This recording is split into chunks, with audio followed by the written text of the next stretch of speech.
Hello दोस्तों, कैसे हैं आप सभी। आज हम लोग नंबर सिस्टम के क्लास नंबर 7 में आ गए हैं, है ना। क्लास नंबर 6 से 6 तक हम लोग कंप्लीट कर चुके थे, जिसमें नंबर सिस्टम में रिमाइंडर थ्योरम चल रहा था। रिमाइंडर थ्योरम हम लोग पढ़ रहे थे और इससे पहले नंबर ऑफ ज़ीरोज़ कंप्लीट कर लिए थे, है ना। तो जो नंबर ऑफ ज़ीरोज़ नहीं पढ़े होंगे वो उस क्लास को देख लेंगे तो नंबर ऑफ ज़ीरोज़ आपका पूरे अच्छे तरीके से समझ में आ जाएगा। साथ ही आप क्वेश्चन के भी प्रैक्टिस कर लेंगे। आज हम लोग नंबर सिस्टम में रिमाइंडर थ्योरम पढ़ रहे हैं और उसका क्वेश्चन नंबर 15 तक हम लोग कंप्लीट कर चुके हैं। आज क्वेश्चन नंबर 16 से हम लोग चालू करेंगे। तो क्वेश्चन नंबर 16 क्या कहता है, 15 तक तो हम लोग कंप्लीट कर चुके थे, आज 16वां चलेगा, है ना। तो क्वेश्चन नंबर 16 है, जब किसी धन पूर्णांक को d से विभाजित किया जाता है तो शेषफल 15 प्राप्त होता है।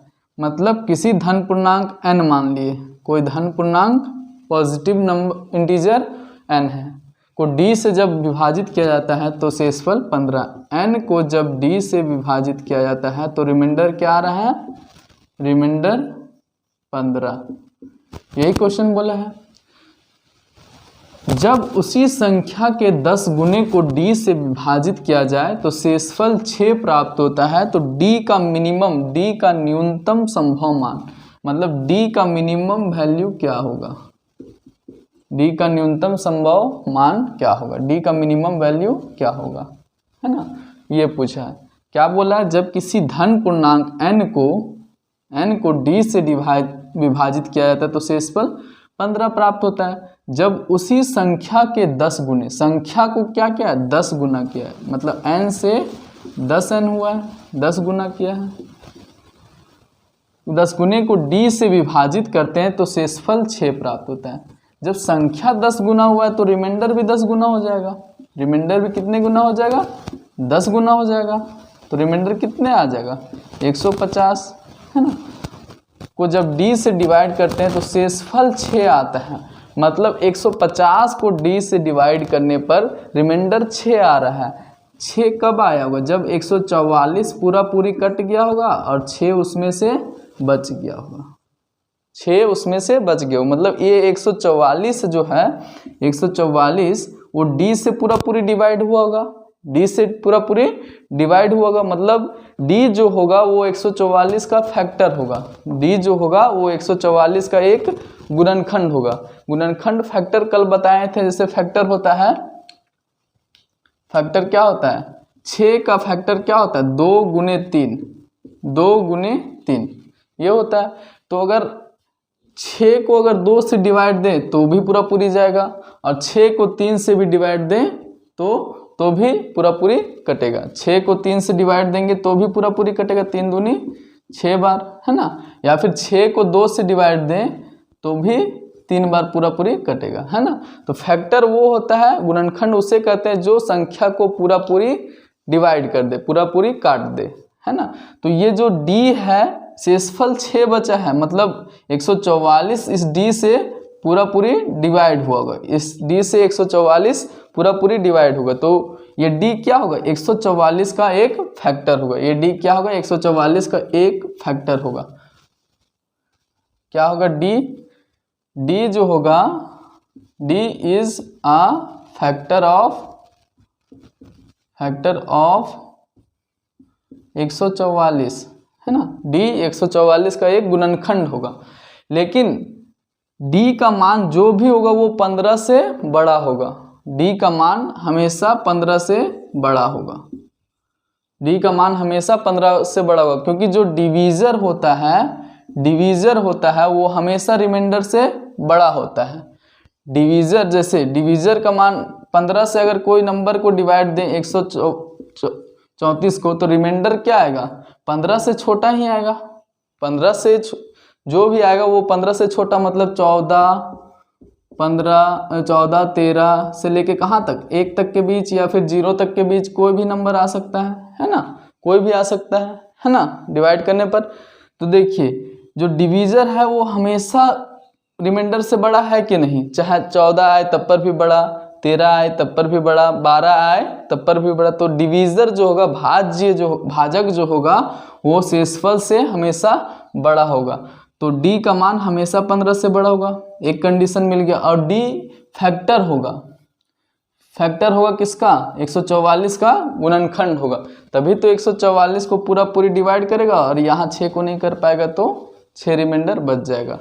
अब डी का अगर डी का मिनिमम वैल्यू बताना है तो डी बड़ा भी होना चाहिए 15 से और 144 का फैक्टर भी। तो डी से जस्ट 15 से जस्ट बड़ा 144 का फैक्टर क्या होता है, 16। तो 16 9 144, 16 से काटेंगे 16 9 144, तो आंसर क्या आ जाएगा 16। आंसर क्या आ जाएगा 16। अब यही क्वेश्चन अगर पूछ दिया कि possible value of D, D के कितने मान संभव हैं, डी के मिनिमम वैल्यू तो 16 आ गया। अब पूछ दिया डी के कितने मान संभव हैं, कितने मान संभव है, मतलब डी के कौन कौन से मान हो सकते हैं। तो डी तो 15 से बड़ा होना चाहिए और 144 का फैक्टर होना चाहिए गुणनखंड। तो 144 का गुणनखंड क्या क्या है, 15 से बड़ा 16 है, 16 के बाद क्या आएगा 18, 18 के बाद 24 है ना, 16 9 144, 18 8 144, 24 छक्के 144, उसके बाद 36 आता है, 36 चौके 144, उसके बाद 48 आता है, 48 के बाद 72 आता है, 72 के बाद 144 आता है। तो डी का मान क्या क्या संभव है, possible value of D, possible value of D, मतलब डी के संभव मान क्या क्या है ये, क्योंकि डी 15 से बड़ा होना चाहिए और 144 का फैक्टर होना चाहिए, है ना, डी 144 का फैक्टर। तो 144 का फैक्टर जो 15 से बड़ा है, गुणनखंड क्या क्या है, 16 है, 18 है, 24 है, 36 है, 48 है, 72 है, 144 है। इन किसी भी संख्या से 144 को डिवाइड देंगे तो पूरा पूरी कट जाएगा। गुणनखंड का मतलब वही होता है कि जिससे डिवाइड देने पर संख्या पूरा पूरी कट जाए, मतलब रिमाइंडर 0 आ जाए, है ना। तो ये क्वेश्चन हो गया, इसको नोट डाउन कर लीजिएगा। अब क्वेश्चन नंबर हम लोग आगे बढ़ेंगे क्वेश्चन नंबर 17 की ओर।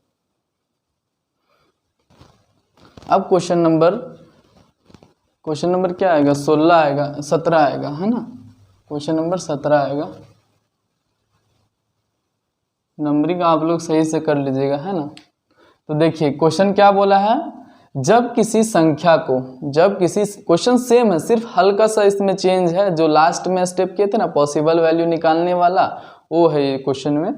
जब किसी संख्या n को d से विभाजित किया जाता है तो शेषफल 10 प्राप्त होता है। जब n स्क्वायर को, मतलब संख्या के स्क्वायर को d से भाग किया जाता है तो शेष 4 बचता है। d के कितने मान संभव, मतलब पॉसिबल वैल्यू ऑफ डी, मतलब डी के कितने मान संभव है, पॉसिबल वैल्यू ऑफ डी। समझ में आया क्वेश्चन क्या पूछा है कि डी के कितने मान संभव हैं, ये आपको निकाल, डी का मान नहीं पूछा है, कितने मान, मतलब डी के कौन कौन से कितने मान, 2 मान या 3 मान या 4 मान, ऑप्शन में क्या है 5 मान या 4 मान या 6 मान या 7 मान, कितने मान संभव है। तो क्वेश्चन क्या बोला, अब हम लोग सॉल्व करते हैं। जब किसी संख्या n को d से डिवाइड दिया जाता है तो शेषफल क्या बचता है, शेषफल 10 प्राप्त होता है। वही क्वेश्चन बोला, शेषफल 10 प्राप्त होता है। जब n स्क्वायर को, मतलब संख्या का क्या हुआ, स्क्वायर हुआ है, स्क्वायर को d से विभाजित किया जाता है तो शेषफल 4 बचता है। तो जब संख्या का स्क्वायर हुआ है तो रिमाइंडर का भी स्क्वायर होगा, जो एक्शन संख्या में करेंगे वही एक्शन रिमाइंडर में भी, रिमाइंडर का स्क्वायर करेंगे तो क्या आ जाएगा 100, 10 का स्क्वायर 100 को d से डिवाइड करते हैं तो शेष 4 बचता है। शेष 4 कब बचा होगा, जब इसमें से 96 पूरा पूरी कट गया होगा तभी तो 4 रिमाइंडर बचा होगा। ये 96 जो है वो d से पूरा पूरी कट गया होगा और 4 रिमाइंडर बचा होगा, मतलब d जो भी होगा वो 96 का एक फैक्टर होगा। d जो भी होगा, d is a factor of 96, 96 का एक गुणनखंड ही ना होगा तभी तो d काट पाएगा। गुणनखंड होगा तभी काट पाएगा, लेकिन डी जो होगा, डी का मान वो हमेशा बड़ा होगा 10 से, क्योंकि डिवीजर जो होता है, भाजक जो होता है वो शेषफल से बड़ा होता है। ये चीज़ आपको कई बार बता चुका हूँ, डिवीजर जो भाजक जो होगा वो शेषफल से बड़ा होगा, तो मैं डी का मान 10 से बड़ा होगा, डी का मान रिमाइंडर से बड़ा होगा, 10 से बड़ा होगा, है ना। तो पॉसिबल वैल्यू ऑफ डी क्या क्या होगा, 96 के ऐसे फैक्टर बताने हैं जो 10 से बड़े भी हो, 10 से बड़े हों 96 के फैक्टर। तो सबसे पहला आ जाएगा 12 8 96। ये सब नंबर का नॉलेज रखना पड़ेगा, टेबल याद रहेगा तो सारे चीज़ आसानी से हो जाएगा, टेबल नहीं याद है तो आपको परेशानी होगा, है ना, फैक्टर निकालने में। 12 8 96, उसके बाद 12 के बाद क्या गया, 16 6 96, उसके बाद 24 चौके 96, उसके बाद 32 तिया 96, 32 तिया 96, उसके बाद 48 दूनी 96 और एक और 96 एकम 96। यही डी का मान रहा होगा, क्योंकि 12 से भाग देंगे 96 को तब पर भी कट जाएगा, 16 से भाग देंगे 96 को तो 16 छके 96 तब पर भी कट जाएगा, 32 से भाग देंगे तो 32 तिया 96 कट जाएगा और 4 रिमाइंडर बच जाएगा, 48 से देंगे तो 48 दूनी 96 और 4 रिमाइंडर बच जाएगा, 96 से भाग देंगे तो 96 कट जाएगा और 4 रिमाइंडर बच जाएगा। मतलब डी का पॉसिबल वैल्यू क्या क्या होगा, पॉसिबल वैल्यू 12 16 24 32 96 48 96, मतलब 6 वैल्यू है, 1 2 3 4 5 6। डी का मान कितना संभव है, 6, तो ऑप्शन क्या आ जाएगा 6। पॉसिबल वैल्यू ऑफ डी कितना संभव है, 6। ऑप्शन नंबर सी हमारा करेक्ट आंसर होगा। अब क्वेश्चन नंबर हम लोग 18 की ओर आगे बढ़ेंगे। अब क्वेश्चन नंबर 18 की ओर आगे बढ़ते हैं। क्वेश्चन नंबर 18 क्या कहता है कि जब यदि संख्या n को 2 अंकों के भाजक d से विभाजित किया जाता है तो शेष 68 बचता है, 68 बचता है, और जब संख्या के 5 गुने को d से विभाजित किया जाता है तो शेष 8 बचता है। तो d का मान ज्ञात कीजिए। d का मान पूछा है ना, पॉसिबल वैल्यूज ऑफ d नहीं पूछा है, d का एग्जैक्ट मान क्या हो सकता है ना, d का मान क्या हो सकता है। तो देखिए क्वेश्चन है n को d से जब 2 अंकों के भाजक क्या है, 2 अंकों का, 2 डिजिट का, मतलब 2 डिजिट का ही अंक, d का वैल्यू 2 डिजिट का ही होना चाहिए। तो जब d को 2 अंकों के भाजक d से, n को जब 2 अंकों के भाजक d से विभाजित किया जाता है तो शेषफल 68 बचता है, शेषफल 68 बचता है ना। जब अब बोला है कि यदि 5n को d से विभाजित किया जाता है, संख्या को कितना गुना किया है, 5 गुना, संख्या को कितना गुना किया है, 5 गुना, तो रिमाइंडर को भी 5, संख्या को 5 गुना, n से 5n 5 गुना किया है और उसको फिर d से डिवाइड किया है, तो रिमाइंडर को भी हम 5 गुना करेंगे। 68 से 5 गुना कितना हो जाएगा, 68 का 5 गुना करेंगे तो 60 का 5 गुना 300 और 8 का 5 गुना 40, मतलब 340 आना चाहिए, 340 हो जाएगा रिमाइंडर।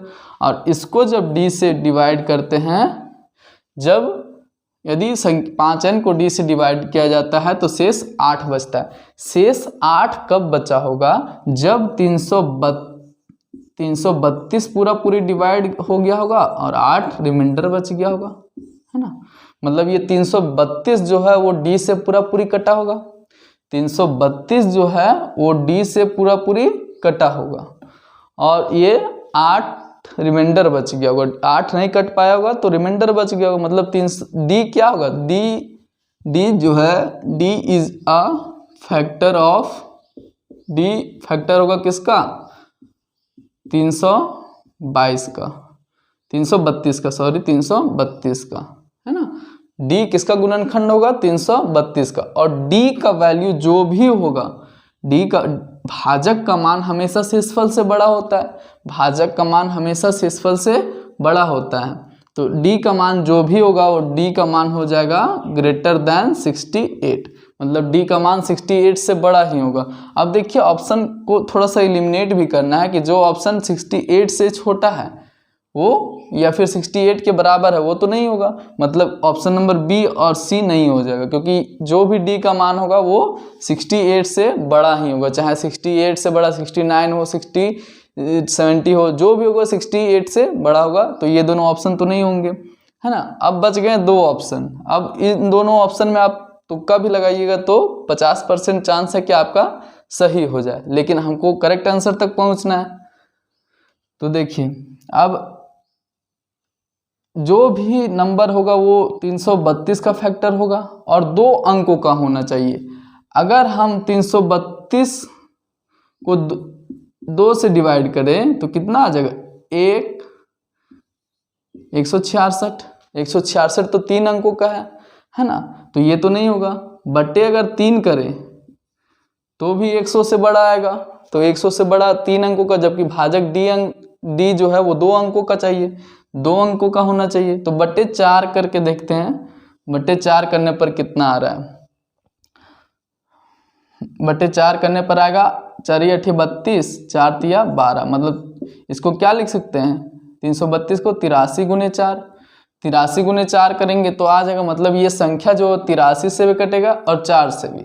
तो हमको 2 अंकों का भाजक बताना है, 2 अंकों का भाजक बताना है और 68 से बड़ा। तो 2 अंकों का भाजक 68 से बड़ा क्या है, 83 है। तो ऑप्शन क्या हो जाएगा, 83 हमारा आंसर हो जाएगा। 2 अंकों का भी है और 68 से बड़ा भी है और 332 का एक फैक्टर भी है, 332 का एक फैक्टर भी है।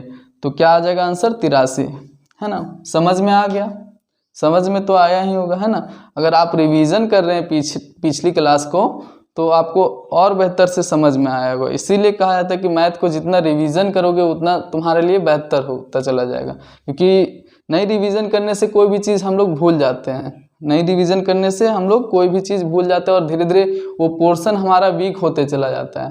तो आप रिवीजन पर ज़्यादा फोकस करें, क्लास भी लेते रहें और रिवीजन भी करते रहें साथ के साथ, है ना। क्वेश्चन नंबर अब हम लोग 19 पर पहुंचेंगे।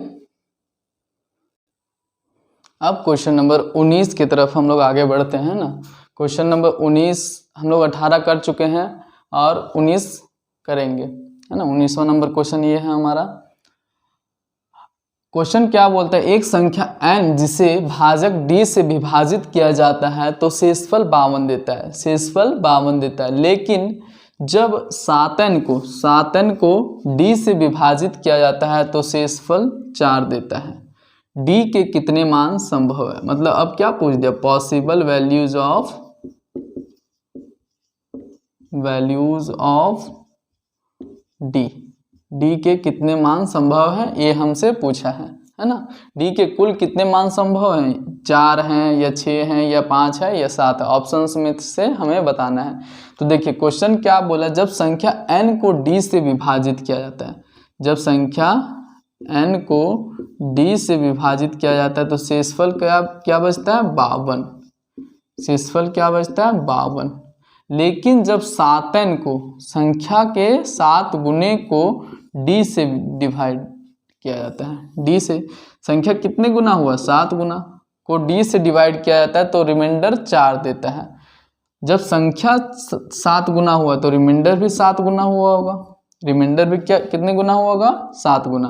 तो 7 गुना करेंगे, 7 दूनी 14, 7 बचे 35 और 1 36 बट्टे d, है ना। जब संख्या के 7 गुने को d से डिवाइड किया जाता है तो शेषफल 4 देता है। शेषफल यहाँ से 4 कब आया होगा, जब 364 में से 360 पूरा कट गया होगा तभी तो 4 रिमाइंडर बचा होगा, है ना। 364 में से 360 पूरी कट गया होगा और रिमाइंडर 4 बच गया होगा, मतलब d से जो है वो ये 360 जो है वो पूरी कटा होगा, d से ये 360 जो है वो पूरी कटा होगा। तो d जो होगा वो 360 का फैक्टर होगा, तभी तो 360 को काट पाएगा। d जो होगा वो 360 का एक गुणनखंड होगा तभी 360 को काट पाएगा। तो d जो होगा, d इज अ फैक्टर को आप लोग हिंदी में लिखिएगा गुणनखंड, फैक्टर ऑफ 360, ये हो जाएगा। अब d का मान जो भी d का मान होगा वो 52 से बड़ा होगा, क्योंकि डिवीजर जो होता है, divisor is always greater than remainder. Divisor is always greater than remainder. तो डी का मान जो भी होगा वो 52 से बड़ा होगा। डी का मान जो भी होगा वो 52 से बड़ा होगा। तो देखिए डी का मान 52 से बड़ा और 360 का गुणनखंड। तो देखिए 360 बट्टे अगर एक करें तो 360 आ जाएगा। 360 बट्टे 2 करें तो 180 आ जाएगा। 360 बट्टे 3 करें तो 120 आ जाएगा। 360 बट्टे 4 करें तो 90 आ जाएगा। 360 बट्टे 5 करें तो 72 आ जाएगा। और 360 बट्टे 6 करें तो 60 आ जाएगा। अब 360 बट्टे 7 करेंगे तो 7 पचे 35 है ना, तो ये डेसिमल में चला जाएगा। तो डेसिमल तो डी का फैक्टर नहीं हो सकता, 360 का फैक्टर डेसिमल वाला नहीं हो सकता। अगर बटे 8 करेंगे तो 8 चौके 32, 4 बच गया, 8 पे 40, 45 आ जाएगा। लेकिन डी का मान 52 से बड़ा ही होना चाहिए, तो हम लोग 60 तक ही लेंगे, है ना। 360 रखेंगे डी के जगह तो भी काटेगा, 180 रखेंगे तो भी काटेगा, 120 रखेंगे तो भी काटेगा, 90 रखेंगे तो भी काटेगा, 72 रखेंगे तो भी काटेगा, 60 रखेंगे तो भी 360 को काटेगा। तो डी के पॉसिबल वैल्यूज कितने होंगे? 1 2 3 4 5 6। तो डी के पॉसिबल वैल्यूज कितने हैं? 6। Possible values of D 6। तो 6 कौन सा ऑप्शन? ऑप्शन नंबर ए हमारा करेक्ट आंसर होगा। तो इस टाइप के जो सवाल आएंगे उसको आपको ऐसे ही करना है, जो प्रोसेस हम बताएं इससे। और इतना सब लिखते नहीं रहना, डी ग्रेटर होगा 52 से, D is a factor of 360, ये इसलिए लिखें ताकि आपको समझ में आ जाए। और आपको सिर्फ इतना ही करना है, कम से कम लिख के आपको आंसर तक पहुंचना और जल्दी से जल्दी पहुंचना है। क्वेश्चन नंबर 20 है ना। क्वेश्चन नंबर 20 क्या कहता है? आप लोग क्वेश्चन का नंबरिंग अच्छे से कर लीजिएगा, हो सकता है कि मेरे से नंबरिंग में थोड़ा सा मिस्टेक हुआ हो, है ना, क्योंकि जब तक क्वेश्चन लिखते तब तक हम भी भूल जाते हैं कि कितना नंबर चल रहा है। तो आप लोग अपने कॉपी में नंबरिंग अच्छे से कर लीजिएगा। देखिए वैसे नंबरिंग से क्या फ़र्क पड़ता है, आपको क्वेश्चन से समझ में आना चाहिए और क्वेश्चन का टाइप समझ में आना चाहिए कि ऐसा सवाल आएगा तो हम लोग कैसे करेंगे। यदि किसी धनात्मक पूर्णांक n को 7 से विभाजित किया जाता है, किसी धनात्मक पूर्णांक n को 7 से विभाजित किया जाता है तो शेषफल 2 प्राप्त होता है। मतलब n को 2 से डिवाइड करने पर, n को 7 से डिवाइड करने पर रिमाइंडर क्या बच रहा है? रिमाइंडर बच रहा है 2। रिमाइंडर 2 बच रहा है। तो निम्न में से कौन सी संख्या 7 से विभाजित होने पर शेषफल 0 देगी? मतलब कौन सी संख्या, ये चारों ऑप्शंस में से कौन सी संख्या 7 से डिवाइड करने पर रिमाइंडर 0, मतलब 7 से पूरी कट जाएगा। तो देखिए n को 7 से डिवाइड करने पर क्या आ रहा है? 2 रिमाइंडर। ये 7 कब कटेगा? जब रिमाइंडर में 7 यहाँ बने, है ना। 7 यहाँ बनने के लिए क्या ऐड करना पड़ेगा? 5। रिमाइंडर में 5। तो रिमाइंडर में कब 5 ऐड होगा? जब संख्या में भी 5 ऐड हो जाए। जब संख्या में 5 ऐड होगा तो रिमाइंडर में भी हम 5 ऐड करेंगे, और 2 और 5 क्या हो जाएगा? 7।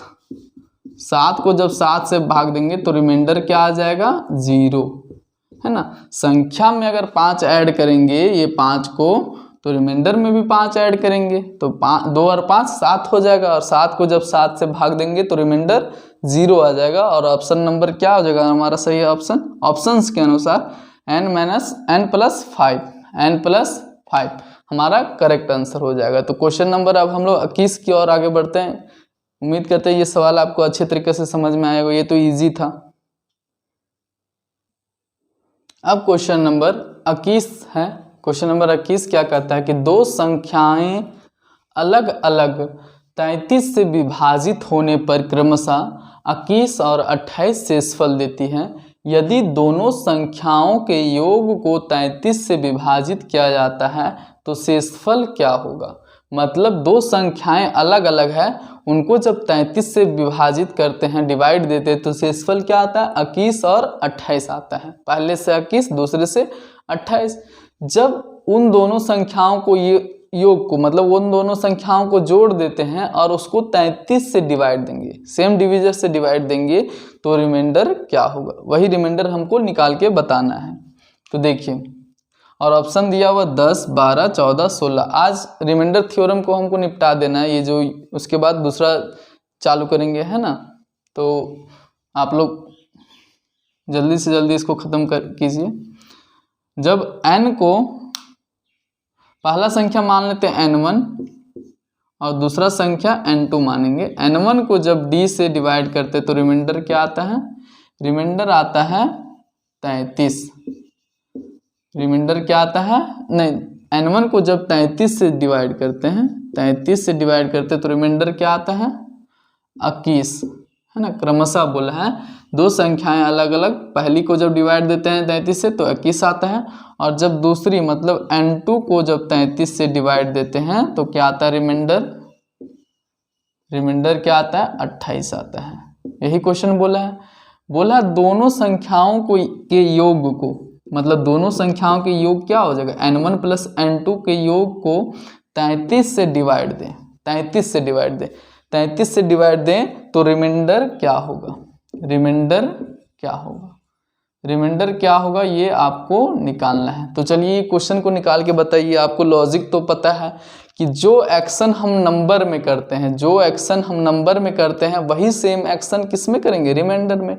तो नंबर में क्या एक्शन किए हैं कि नंबर को जोड़े हैं, दोनों नंबर को जोड़े हैं, तो रिमाइंडर में क्या एक्शन होगा कि दोनों रिमाइंडर को जोड़ेंगे, और नंबर को जोड़ के 33 से भाग दिए हैं तो रिमाइंडर को भी जोड़ के 33 से भाग देंगे। उसके बाद जो रिमाइंडर आएगा वही हमारा आंसर हो जाएगा। तो 21 और 28 कितना होता है? 21 प्लस 28 कितना होता है? जितना भी होगा उसको 33 से डिवाइड देंगे। 21 और 28 हो जाएगा 49। 49 को जब 33 से डिवाइड देंगे तो रिमाइंडर क्या आ जाएगा? 33 से कम 33, रिमाइंडर आ जाएगा 16।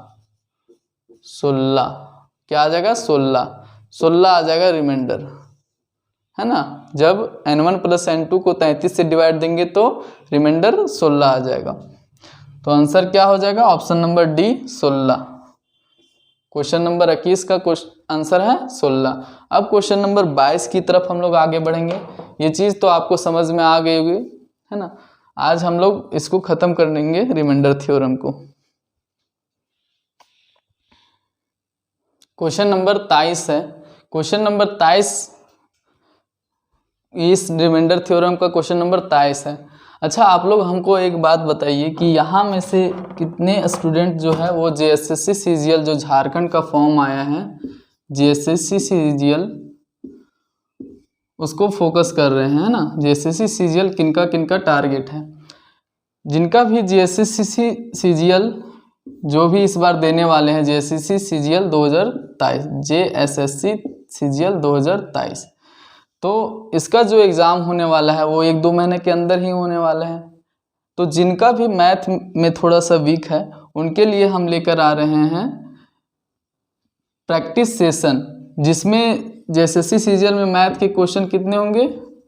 20 मैथ क्वेश्चन। तो हम लोग क्या करेंगे कि 20-20 क्वेश्चन जो होगा वो मैथ के प्रैक्टिस कर लेंगे मॉक टेस्ट के रूप में, और लगभग 25 से 30 मॉक टेस्ट मैथ के सिर्फ ओनली फॉर मैथ के लिए हम लोग प्रैक्टिस करेंगे JSSC CGL को टारगेट करके। तो उसमें मैक्सिमम सवाल आपको यहीं से इसी टाइप के देखने को मिलेंगे। तो जल्दी ही हम इस पर क्लासेस लेकर आएंगे JSSC CGL को टारगेट करके, मॉक टेस्ट वाला मॉक टेस्ट, जिसमें 20 सवाल आपको हर एक क्लास में मिलेंगे और विद सॉल्यूशन के साथ, और बेस्ट सॉल्यूशन के साथ देंगे। तो आप लोग जो भी इसको टारगेट कर रहेंगे वो उस क्लास को भी अटेंड कीजिएगा, उसका क्लासेस आपको जल्द ही मिलना शुरू हो जाएंगी। हर एक में 20-20 क्वेश्चन का सॉल्यूशन करेंगे हम लोग। JSSC CGL में जो आएगा क्वेश्चन 1-2 महीने के अंदर ही इसका एग्ज़ाम होने वाला है। तो आप लोग इस पर ध्यान दें जो ये चीज़ भरे हैं। अब चलिए हम लोग क्वेश्चन नंबर 23 करते हैं। ये तो हो गया, नया क्लास जो है आपका आने वाला जल्द ही।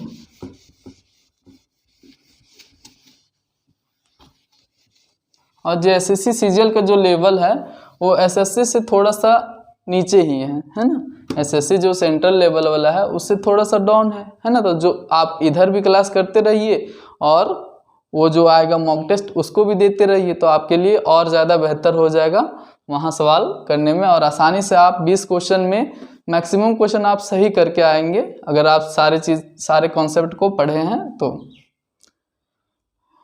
बता दें, क्वेश्चन क्या बोला, बता दें कि P एक अभाज्य संख्या है जो 3 से बड़ी है।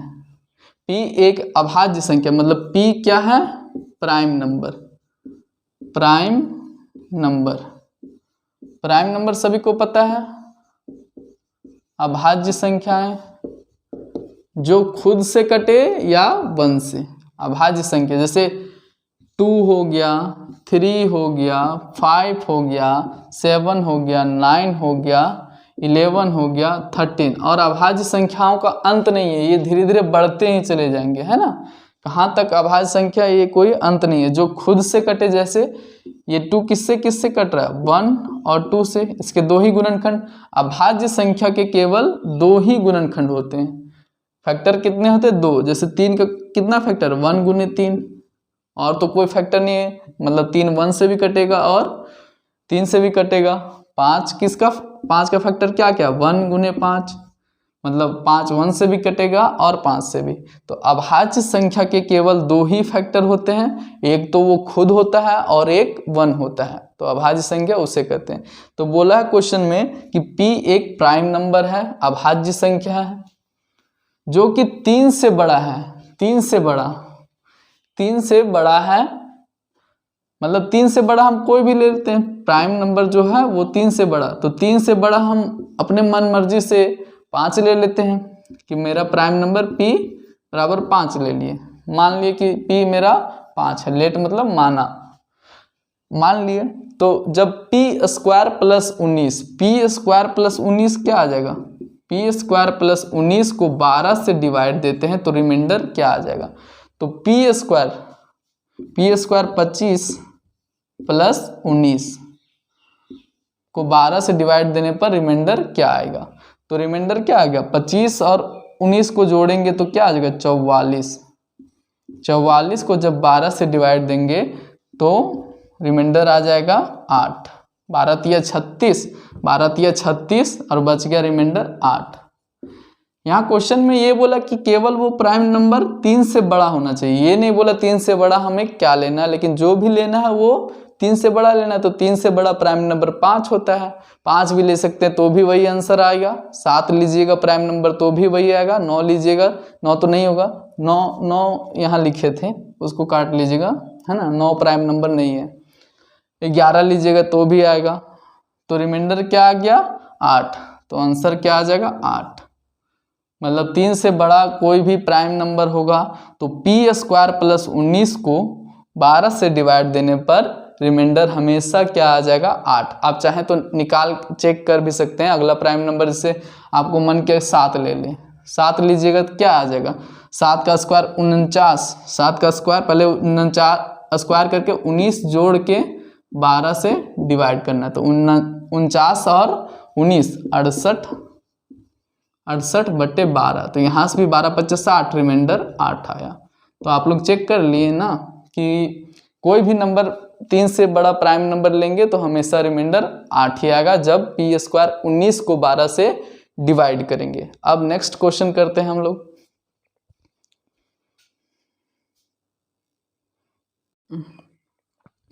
अब क्वेश्चन नंबर 24 है। 24 क्या कहता है कि जब धनात्मक संख्या x, y और z को 13 से विभाजित किया जाता है तो 7, 11 और 9 शेषफल प्राप्त होता है। जब 4x - 2y + 3z को 13 से विभाजित किया जाएगा तो प्राप्त शेषफल क्या होगा, ये क्वेश्चन पूछा है। तो देखिए x को जब क्या बोला है, x को जब 7 से डिवाइड करेंगे तो रिमाइंडर क्या आएगा, 7 आएगा। एक 13 से डिवाइड करेंगे तो 7, y को जब 13 से डिवाइड करेंगे तो 11 और z को 13 से डिवाइड करेंगे तो 9। तो बोला 4x मतलब संख्या 4 गुना हुआ है, संख्या 4 गुना हो तो रिमाइंडर भी 4 गुना हो जाएगा 4x। 7 का 4 गुना 28। y को जब 13 से डिवाइड करते हैं तो रिमाइंडर 11 आता है, लेकिन y जो है वो दुगुना हुआ है, y से 2y हुआ है तो रिमाइंडर भी 11 से 2 गुना 22 हो जाएगा। और जब z को 13 से डिवाइड देते हैं तो रिमाइंडर 9 आता है, तो z से 3z 3 गुना हुआ है तो 9 भी 9 से 3 गुना 27 हो जाएगा 27। और पहला और दूसरा को जोड़ा है और दूसरा और तीसरा घटाया है और दूसरा और तीसरा को जोड़ा है, तो यही साइन लगा देंगे। जो एक्शन नंबर में सेम एक्शन रिमाइंडर में, यही सेम एक्शन रिमाइंडर में करेंगे।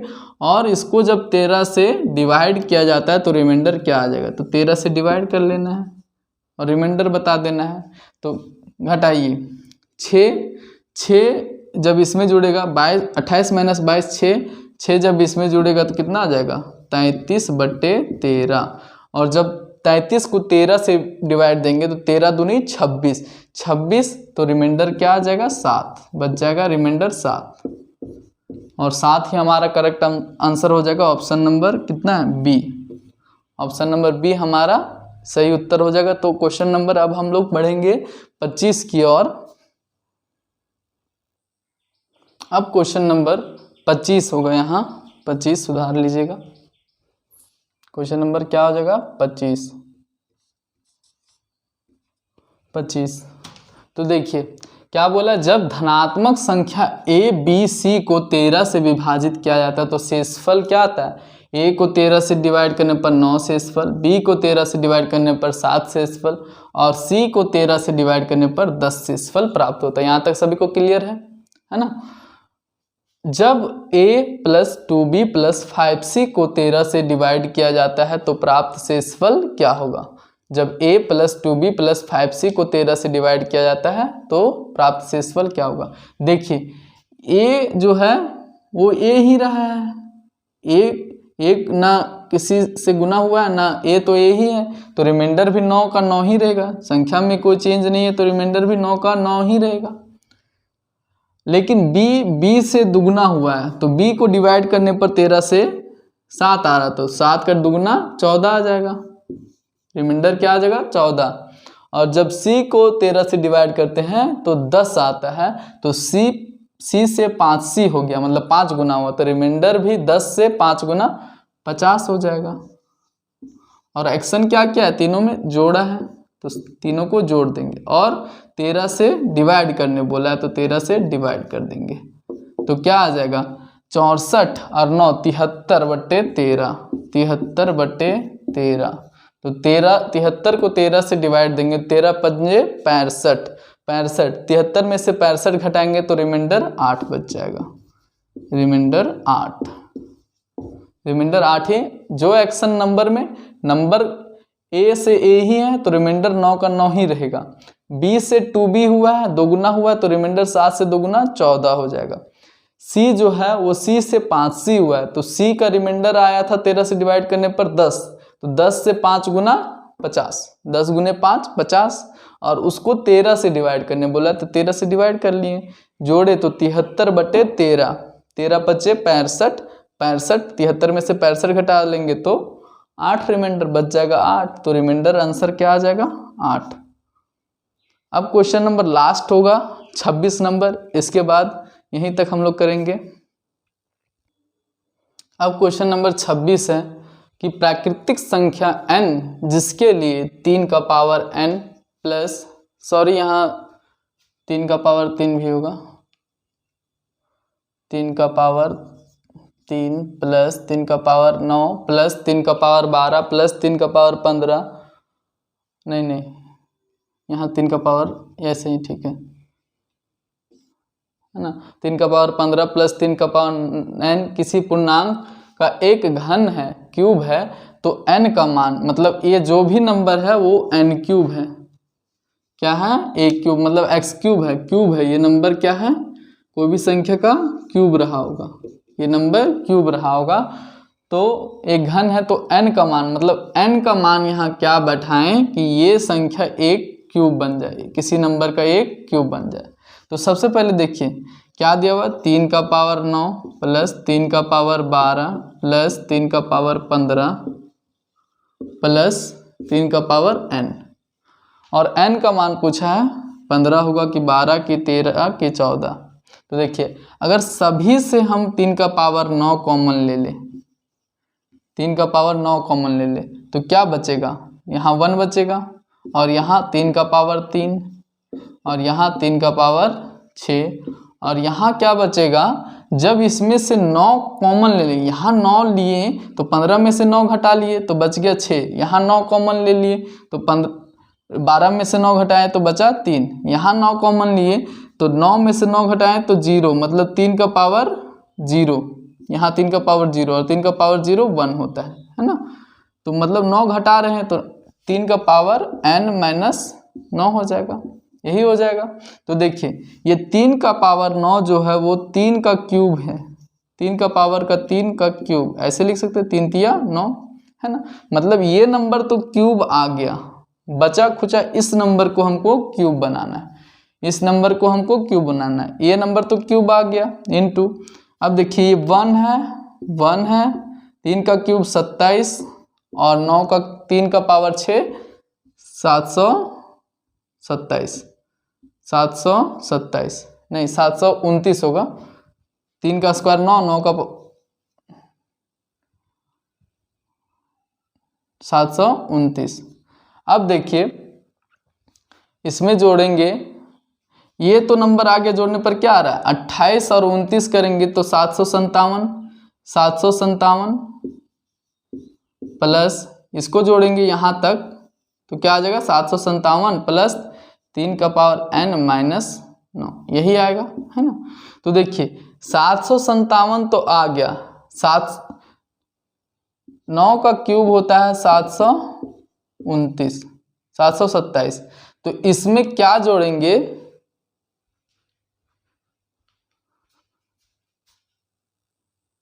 9 का क्यूब होता है 729 और 10 का क्यूब होता है 1000, 10 का क्यूब 1000। तो देखिए इसको अगर 1000 बनाने के लिए, इसको अगर 1000 बनाना चाहें, ये जो नंबर है इसको 1000 बनाना चाहें तो यहाँ 243 ऐड करना पड़ेगा, 757 में 243 ऐड करेंगे तभी तो 1000 बनेगा। 700 और 200 900 और 57 और 43 100, मतलब 900 और 100 100, 900 और 100 1000, तो तब 1000 बनेगा, जो कि 10 का क्यूब, मतलब ये भी क्यूब आ जाएगा और ये भी क्यूब आ जाएगा। तो 243 जोड़ने, 243 होता क्या है 3 का पावर 5, 3 का पावर 5, मतलब ये नंबर को 3 का पावर 5 बनाना पड़ेगा, 3 का पावर 5 बनाना पड़ेगा तभी तो 243 ऐड होगा।